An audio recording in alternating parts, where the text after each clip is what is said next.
Today I'd like to show you how to do a refund against lot installments in HomeBuilder. This is an unusual task. Normally once someone has made a deposit installment, you're going to keep it. But in this situation, we've agreed to give money back to the home buyer and we'd like to know how to process it. There is a little piece of setup that you must have before you start, and you may already have it, but just in case, just check under the page installment statuses. You must have a record which allows you to post against a cash receipt journal and is allowed to be a negative amount. If it doesn't exist, please create it. If it does, then you can use it. Call it whatever you like. I'm going to go and have a look at the example we would like to credit. I'm going to use lot number 4, which is against customer number 3, Latasha. And let's go and have a look at the deposits that have been made to date. Summary of the deposits is held here, 505,000. And if we look at the details of this, if I click under lot installments, you can see that these are those installments. They've all been posted. I'm going to refund the lot. And I'm going to create a new line to do that. And I'm going to date it today. I'm going to give it a name. This will appear on the remittance. And I'm also going to give it a stage number, which is mandatory for all transactions, anywhere between 1 and 50. It's not important. I'm just giving it a high stage number to make it stand out. I'm going to go and enter that value, the 505, as a credit negative number. And that is the entry made. The status code, which we were setting up earlier, is now set to refund. So I can now go and prepare my transaction. I click on Actions. Other, and add to cash receipts journal. Give it today's date. Off we go.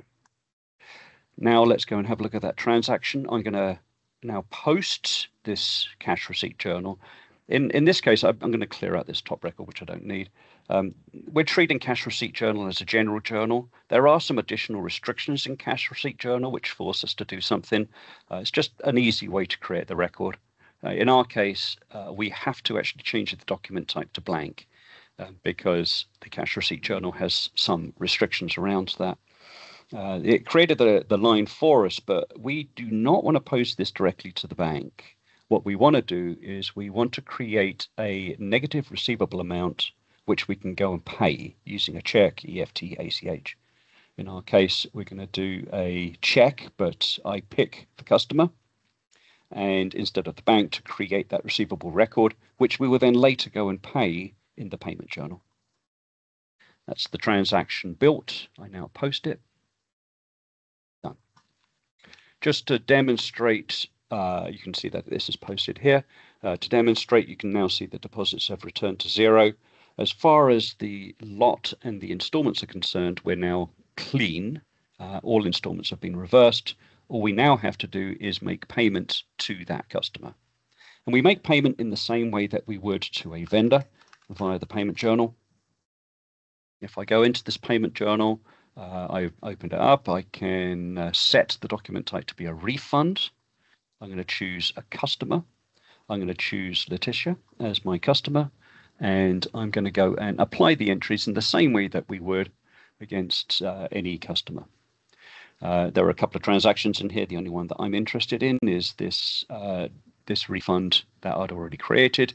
Set the applies to ID the same way that you would for a vendor payment. I'm going to set the bank payment type to computer check in my case, but clearly you can use whatever payment type you're using. And I am now going to print the check. And we will see that it gets created, ready for us to send to the home buyer, or no longer home buyer in this case. And let us go ahead and post this transaction just to finish it off. Okay, we're done. And you have now created a check as a refund to that customer. Thanks for watching.